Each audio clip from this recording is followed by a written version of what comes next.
It's finally happening. The Mets are starting to find their way out of the doldrums and came out of today's game one of their weekend series versus their crosstown rivals, the Yankees, with a dramatic 6-5 win out at Citi Field. And dramatic is an understatement. I am Adam Choit, your host for today here on Mets Digest. And before we dig in on today's topic, I want to take a quick second to break something else down because as you can see based on this graphic here, nearly 70% of you guys watching these videos are not subscribed. So please remember to click subscribe. That is definitely appreciated for sure. Let's get into it. What a win for the Mets today. How about that? So dramatic. They showed spirit. They showed heart. They did not let this game get away. They did what they needed to do as a team to get this victory, to secure this victory. It was a total team effort from top to bottom. And let's dive into it and celebrate a little bit this win because it was a special one today out at Citi Field. Actually, first I wanted to share with you a little bit of a setup for the weekend here. As soon as the Major League Baseball schedule was released this year, the 4th of July jumped off the page. In addition to the usual pomp and circumstance of the holiday weekend, the schedule promised a Subway Series matchup between the Mets and Yankees. It would be difficult to imagine a regular season game with more juice. By the time the actual event came around, however, things had changed. Both the Mets and Yankees were stuck in weeks-long slumps, and one of them would need to emerge. That's Anthony DiComo of MLB.com, kind of setting up the weekend and kind of where both teams are at the moment, with both of them struggling. And the Mets definitely showing signs of coming out of it, even before the Yankee series, of course, taking 2 of 3 from the Brewers. But what a great game it was today for the Mets here. As you can see, here's the Mets post on Twitter X, 6-5 victory, and there's McNeil celebrating his 3-run shot. Quite dramatic, quite a dramatic home run. And there's the team as well on the field celebrating. We love to see these images coming out from the team.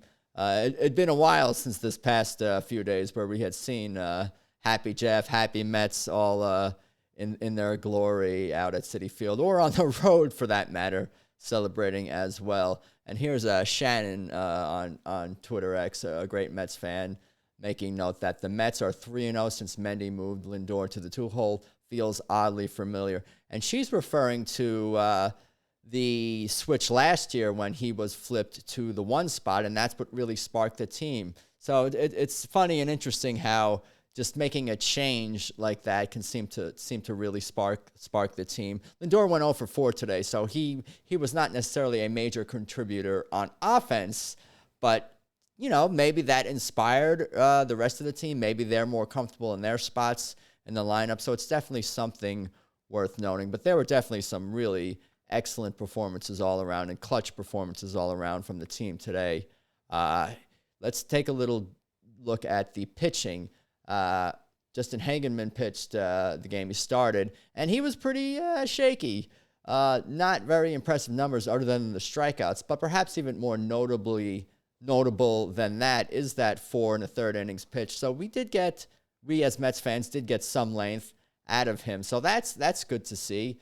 Austin Warren did not pitch particularly great either, but they scratched and clawed their way to the victory, and they bended, but they did not break. 4 home runs is not something you want to typically allow in a baseball game ever, but the Mets did what they needed to do. And in the last few weeks, we've seen many games where the big inning was something that really is what was happening to the team. And games would just get away from that. Of course, the Nightmare Pirates series, where what did they score? 10 runs, 3 games in a row, 30 in the series.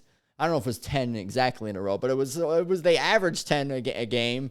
So that was just epic disaster and total listlessness by the team. And they just fell out of even being competitive in those games. So even after the Yankees hit a couple of home runs to start the game and things looked bleak, the Mets did not give in. They did not give up, and they bounced back right away with Soto, of course, hitting the 2-run homer in the bottom of the first rather dramatically. I thought maybe he would come out for a curtain call. I don't know if Soto's had any curtain calls out at Citi Field yet, this stadium, but he basically got one before the at-bat with the standing ovation and then joked about it after in the postgame when they asked him, did you hear the standing ovation? Did you hear the cheering for you as you came up to your first at-bat? And he's like, no, I didn't notice anything. And then he had a comedic pause. Good timing by by Soto there, and he said, yeah, he of course admitted that he did hear the cheering for him. But what a performance by Reed Garrett. That's what I wanted to mention. Brazoban held it down as well, but Reed Garrett coming in for the 2-out save was just great. And you love to see the fired up Reed Garrett for sure, and the fired up relievers coming out and doing the job. Last night it was Stanek dominating in his appearance, and then you got Reed Garrett today just being totally clutch for the team. And looking back to his former self, and if the Mets are going to go anywhere this year, and if the bullpen's gonna contribute and do its thing like the entire pitching staff did for the majority of this first half of the season, you definitely need Reed Garrett to be Reed Garrett for sure. Here's the box score for the hitters. Of course, Soto with the home run, and also Beatty contributed with a solo shot as well. And Jeff McNeil, of course, we'll get more into his huge game momentarily. But a good, very solid, well-rounded performance by the team.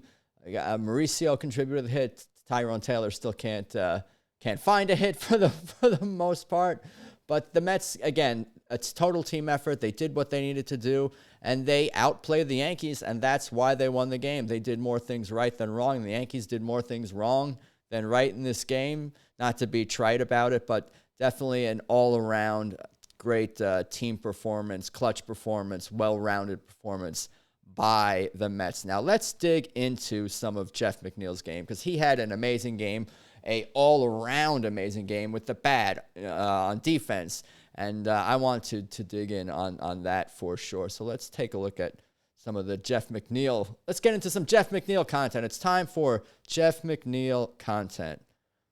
Okay, so this right here is his home run, 3-2. And I also want to mention that Alonso had a great at-bat beforehand, working a walk with 2 outs. So if it was not for Alonso's at-bat before this, McNeil is not even in position to hit this ball into the upper deck and totally ignite the Citi Field fans into a frenzy. The Mets fans that were at Citi Field. It wasn't all Mets fans, of course, but majority Mets fans. I'm going to go with that, even as a from my studio here. I'll say that. What was it? 95% Mets fans, something like that. But yeah, McNeil with a super clutch home run, and he knew it was gone, and and you could see the emotion pouring out of him as soon as the ball left the bat.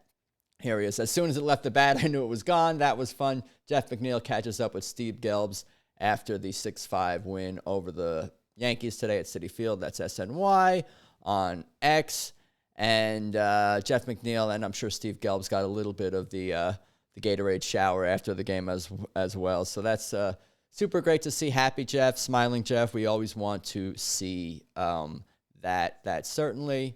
Let's get into this play, because this was a super duper clutch, amazing play. There was a ground ball here. This is the top of the ninth, 1 out. As you can see, 3-2 count to LeMahieu.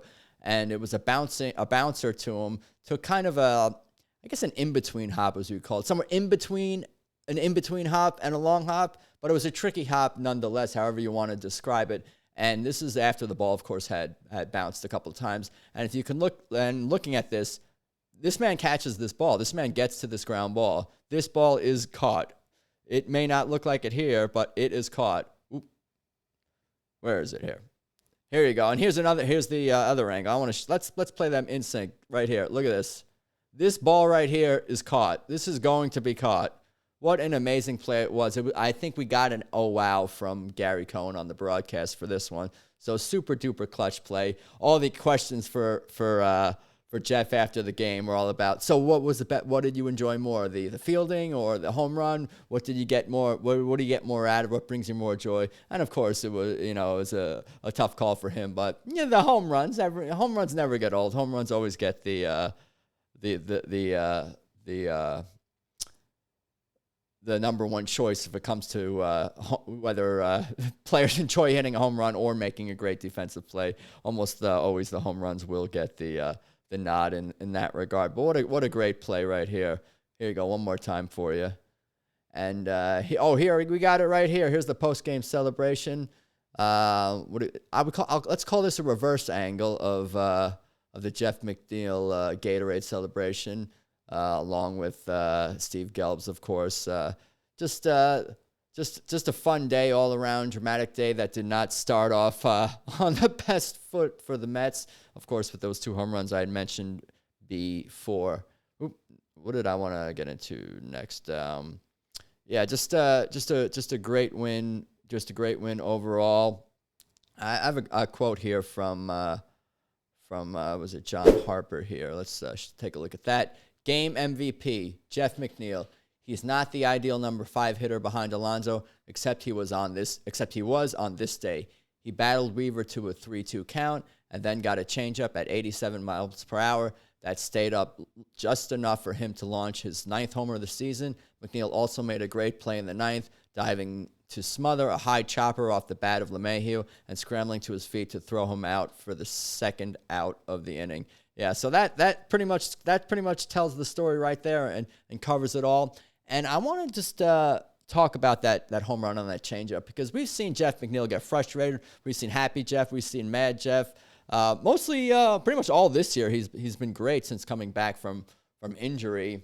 And I think one way to tell if Jeff McNeil, has it together at the plate is when he's able to stay back on those changeups. When Jeff McNeil is not right, that changeup is getting hit foul. He's going to be out in front of it. He's going to hit it foul, and that's a great litmus test to see kind of where McNeil is at in his timing. But he was able to stay back wonderfully on that changeup and launch it into the upper deck. So that's just great to see. Great to see McNeil raking. He's been hitting, and he's been doing, of course, great since he came back from injury, like I had mentioned. But definitely a wonderful win for the team all around. Very happy to see this. Hopefully they can win tomorrow. Let's win Sunday. Let's get a sweep. I'm looking 2 days.